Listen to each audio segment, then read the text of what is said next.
ways. You are cleared for landing after coming back from the moon. And at this point, both speeds and heats on the spacecraft are beginning to build up. 800 nautical miles high. Velocity 33,000 feet per second.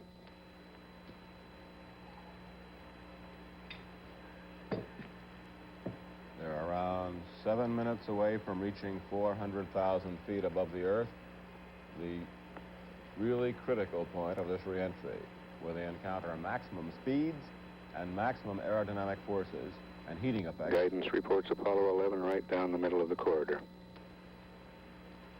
7 minutes away from entry.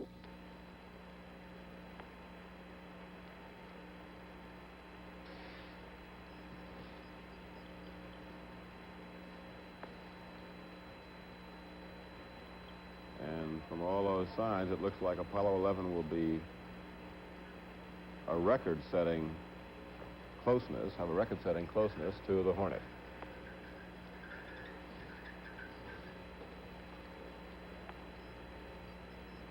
The actual landing zone Apollo 11 heading for about 950 miles southwest of Hawaii, where the Hornet, a 38,000-ton carrier, a tired veteran of World War II, built in 1942, is standing by on station to pick them up. Our splashdown here is our latitude, longitude, 1330, 169, 15. That's, Hornet, right out. This is Neil Armstrong talking directly to the Hornet's flag plot room, telling exactly where he's going to land, a most unusual event. And they are very close to being on the money. We're trying to plot the coordinates Neil was reading off his computer on one of our charts here. But it looks quite close to the nominal landing area. Hornet reports spacecraft right on target point.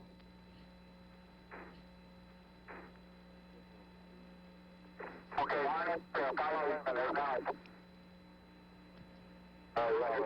Don't shoot.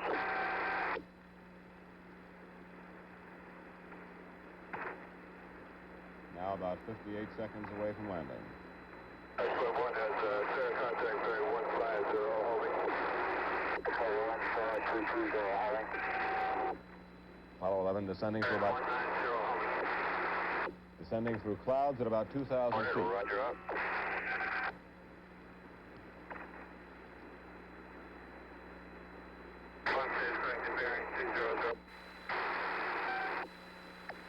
Apollo 11 at 1,500 feet. Hornet, roger, copy out. That's Neil Armstrong giving the position reports. I have a visual, about a mile.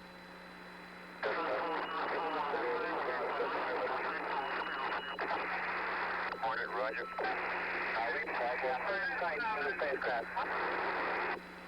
Roger, this is swim 1, Apollo 11. 800 feet. Roger. That's real good.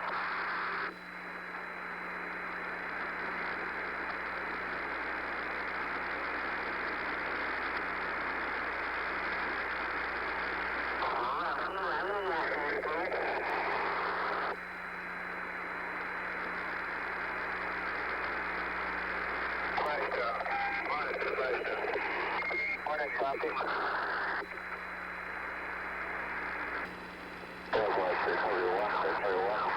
Here is the president, of course, watching from his vantage point, some 5 decks up on the carrier, standing there with the various VIPs. The men on the Hornet, some 2,200 of them. The crew, they were up as early as 2 o'clock this morning, getting everything ship-shape, final preparations for the president, Secretary of State Rogers, Admiral McCain, commander of all the U.S. forces in the Pacific, all here to observe this historic moment.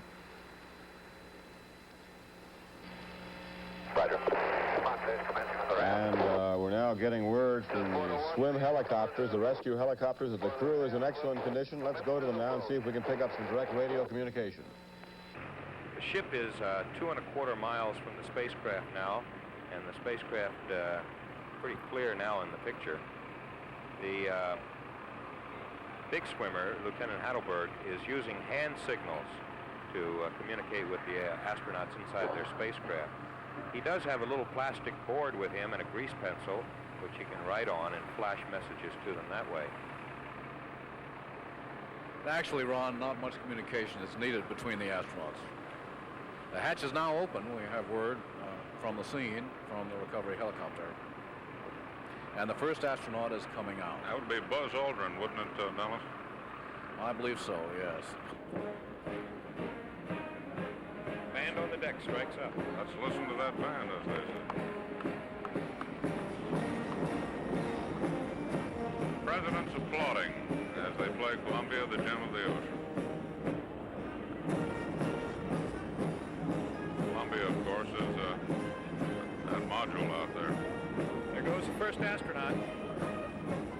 Up in the Billy Pugh net. Up in the Billy Pugh net.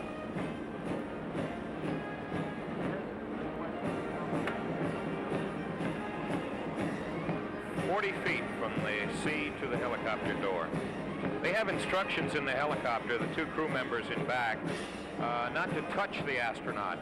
Dr. Carpentier will help the astronaut out of his net. We understand that President Nixon requested that the band play Columbia, Gem of the Ocean. Written on the bottom of the helicopter is another welcome aboard for the astronauts. It says, "Hail Columbia." The other night, that helicopter was on the deck, and I peeked underneath, and they had the old sign from the Apollo 10 recovery saying, "Hello there, Charlie Brown." But at the last minute, they painted the new welcome on saying, "Hail Columbia." So when the astronaut rides up in the net and looks up, he sees it painted on the bottom of helicopter 66.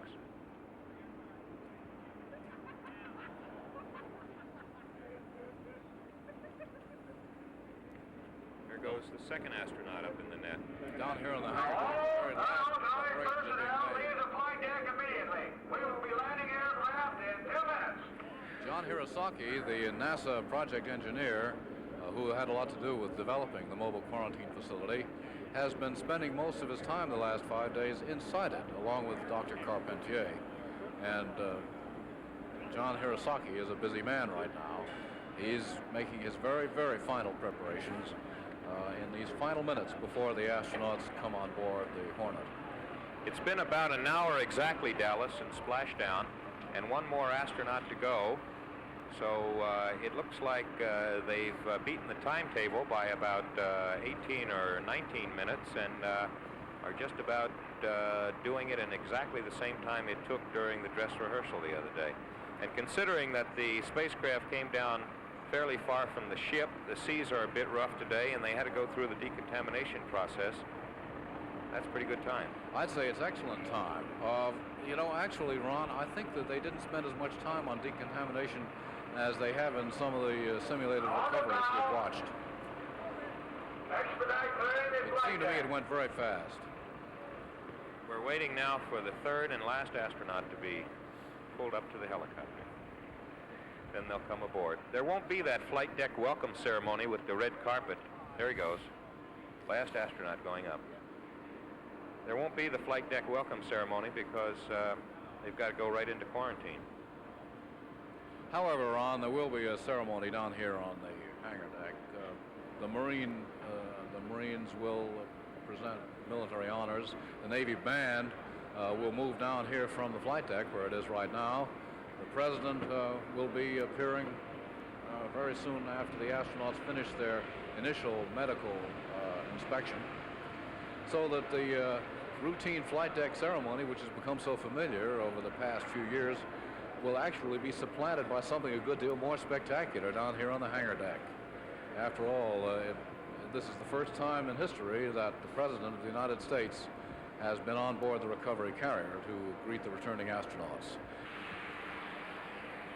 The President has a overhang on that bridge, so he's not getting wet. We believe the President may have moved off the bridge, possibly on his way down.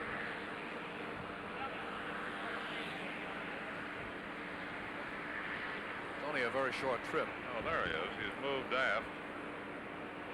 And he's back to the Admiral's Bridge, just outside Flag Plot.